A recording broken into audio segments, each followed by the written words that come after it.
T20 world कपची नशा अजून भारतीय संघाच्या आणि चाहत्यांच्या डोक्यातून उतरली नसावी.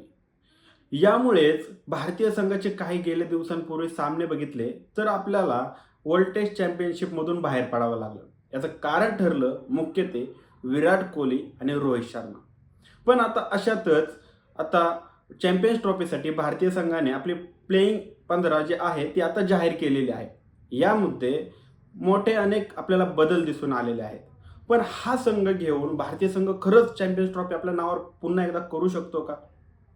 किंवा रोहित शर्मा आणि विराट कोहली जर फॉर्ममध्ये नसतील तरी सुद्धा भारतीय संघ युवा खेळाडू किंवा अनेक जे बाकीचे खेळाडू आहेत त्यांच्या जीवावरती चॅम्पियन्स ट्रॉफी पुन्हा आणू शकतो का? तेच समजून घेऊया या व्हिडिओच्या माध्यमातून. नमस्कार, मी सनी आणि तुम्ही पाहता दैनिक राज्य लोकतंत्र. आता 18 जानेवारी 2025 रोजी भारतीय संघाने चॅम्पियन्स ट्रॉफीसाठी आपला भारतीय संघ जाहीर केला. पण संघातील रोहित शर्मा कर्णधार आणि विराट कोहली यांचं स्थान अजूनही तसंच आहे. याचप्रमाणे रवींद्र जडेजा, के.एल. राहुल, श्रेयस अय्यर, वॉशिंग्टन सुंदर, हार्दिक पांड्या, रिषभ पंत अशा खेळाडूंनाही यामध्ये संधी मिळालेली आहे. तसं पाहायचं झालं तर गेल्या काही दिवसांपासून भारतीय संघाचा खेळ बिघडताना दिसलेला आहे. यामध्ये मुख्य प्रशिक्षक गौतम गंभीरचंही काही प्रमाणात योगदान आहे असं मानावं लागेल. कारण गंभीर आल्यापासून भारतीय संघांमध्ये तणावाचं वातावरण आपल्याला सातत्याने दिसून येत आहे. मीडियामध्ये अनेक चर्चा देखील सुरू असतात. पण या पलीकडे जाऊन भारत पुढे विचार करत असेल तर विराट आणि रोहितच्या फॉर्मबद्दल सातत्याने शंका उपस्थित केल्या जातात. हे तेच खेळाडू आहेत ज्यांनी T20 वर्ल्ड कप एका हातावर जिंकवला होता. तर वन डे वर्ल्ड कपच्या 2024च्या फायनलपर्यंत पोहोचून भारतीय संघाला एक चांगलं स्थान मिळवून दिलं होतं. भारतीय संघाचा कर्णधार म्हणून रोहित शर्मा पुन्हा भारताचं नेतृत्व करणार आहे. तर दुसरीकडे उपकर्णधार हा बदलण्यात आलेला आहे. म्हणजे हा हार्दिक पांड्यासाठी जेवढं धक्काची बाब आहे तेवढंच तमाम चाहत्यांसाठी देखील धक्क्याची बाब आहे. कारण की हार्दिक पांड्याला जर वर्ल्ड कप 2023-24 मध्ये जर भारतीय संघाने उपकर्णधार पद दिलं होतं तर मग ते आता काय बिघडलं एवढं की त्याच्याकडून ते उपकर्णधार पद काढून घेण्यात आलेलं आहे.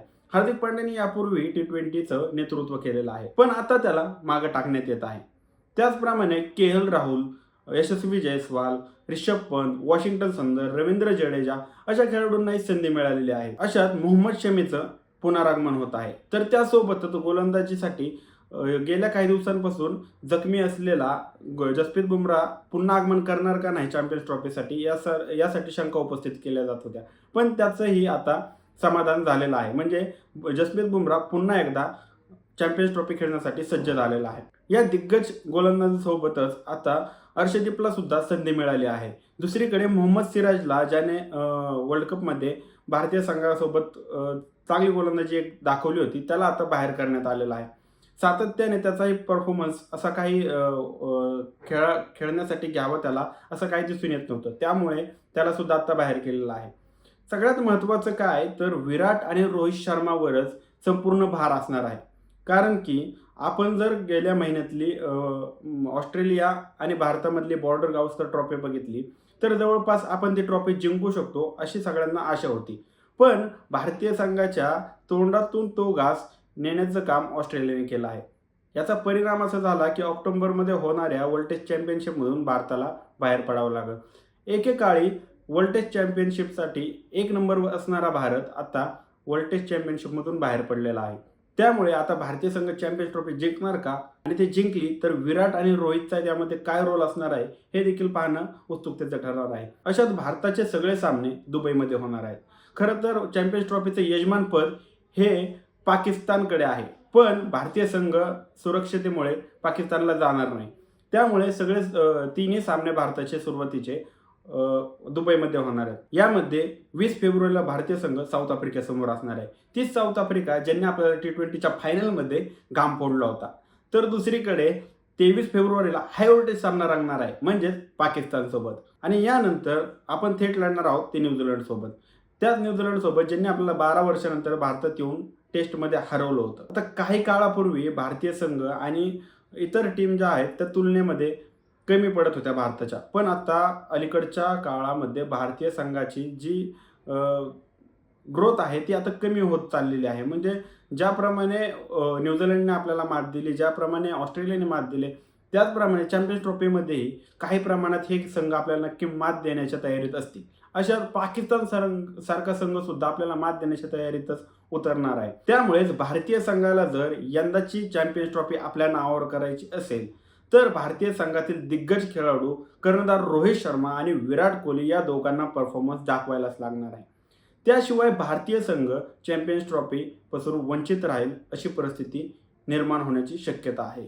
त्याचप्रमाणे भारतीय संघातील गोलंदाज जे आहेत जसप्रीत बुमराहवर पूर्णपणे न निर्भर राहता मोहम्मद शमी जो पुनरागमन पुन्हा संघात करतोय, त्याचप्रमाणे अर्शदीप पुनरागमन करतोय, या दोन्ही खेळाडूंना आपली पुन्हा ताकद दाखवण्याची संधी आहे. आणि या खेळाडूंनी जर आपला परफॉर्मन्स दाखवला तर भारतीय संघ चॅम्पियन्स ट्रॉफीपर्यंत पोहोचू शकतो. त्याचप्रमाणे मिडल ऑर्डरमध्ये श्रेयस अय्यर आणि के.एल. राहुल यांनी वर्ल्ड कपला ज्याप्रमाणे आपला खेळ दाखवला होता त्याचप्रमाणे त्यांना चॅम्पियन्स ट्रॉफीमध्ये खेळ दाखवावा लागणार आहे. त्याचप्रमाणे ऋषभ पंत पुन्हा आपल्या लयमध्ये दिसण्याची शक्यता सांगितली जात आहे, कारण त्याने ऑस्ट्रेलिया विरुद्ध टेस्टमध्ये चांगलंच मैदान गाजवलं होतं. 32 बॉलमध्ये 62-63 धावा त्यांनी ठोकल्या होत्या. त्यामुळे बलाढ्य संघांसमोर ऋषभ पंत कसा खेळतो हे पाहणंही महत्त्वाचं ठरणार आहे. अशात हार्दिक पांड्या, रवींद्र जडेजा आणि वॉशिंग्टन यांचा देखील मुख्य वाटा असणार आहे, कारण की ज्याप्रमाणे इंग्लंड, न्यूझीलंड आणि ऑस्ट्रेलिया संघ 8-9 पर्यंत जे बॅटिंग फलंदाजी दाखवतात त्याचप्रमाणे आता भारतीय संघाकडेही ही फळी तयार झालेली आहे. म्हणजे रवींद्र जडेजा झालं, हार्दिक पांड्या झाला आणि शेवटी वॉशिंग्टन सुंदर झाला. हे खेळाडू हे सातत्याने आपला खेळ चांगला दाखवत असतात, पण आता त्यांना चॅम्पियन्स ट्रॉफीमध्ये हा खेळ कायम दाखवण्याची गरज आहे. त्यावेळेसच भारतीय संघ चॅम्पियन्स ट्रॉफी जिंकू शकतो. याबद्दल तुमची मते काय आहेत? भारतीय संघ पाकिस्तान, न्यूझीलंड आणि साऊथ आफ्रिकेला हरवून फायनलमध्ये पोहोचेल का? आणि भारतीय संघासमोर अजून कोणती आव्हाने असेल? तुम्हाला काय वाटतं? चॅम्पियन्स ट्रॉफी भारतीय संघ आपल्या नावावर करणार का? आम्हाला कमेंट करून नक्की कळवा. आणि जर दैनिक राज्य लोकतंत्र चॅनलवर नवीन असाल तर चॅनलला सबस्क्राईब करायला विसरू नका. धन्यवाद.